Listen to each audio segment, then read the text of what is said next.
Hello everybody, Baruch Hashem. We're here in Moran of Rabbi Wadi Yosef's house. We're going to talk about today self-sacrifice and the secret that leads to all eternity.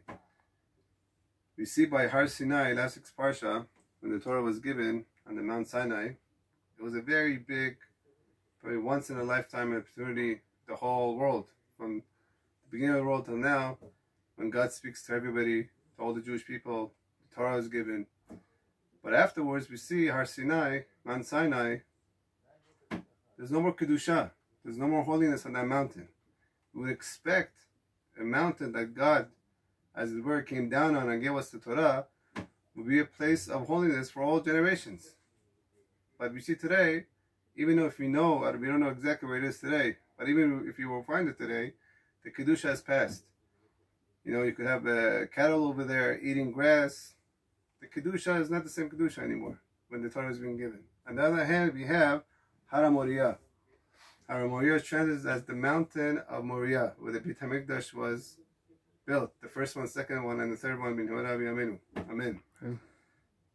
Chazal tell us, our sages tell us, why is the holiness of Har Moriah for all generations?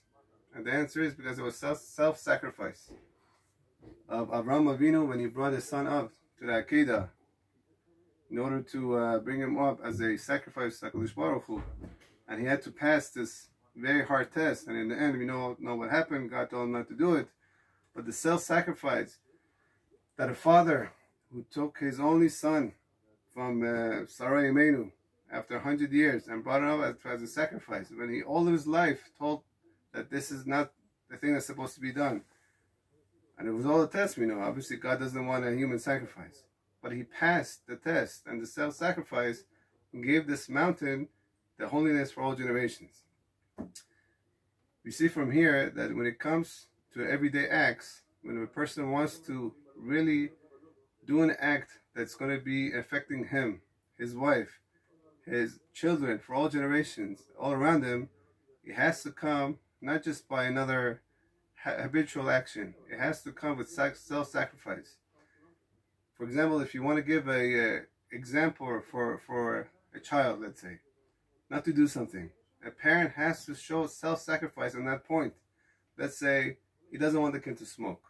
For example, if the father is a smoker, how's it going to help the son?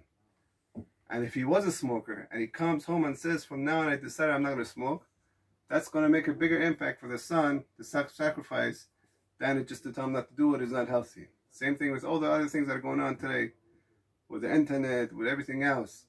When we as parents do the sacrifice that we need to do, that's the basic example that we could have for our kids. And the holiness will not only last for us, but for our kids and our grandkids forever. Shabbat Shalom.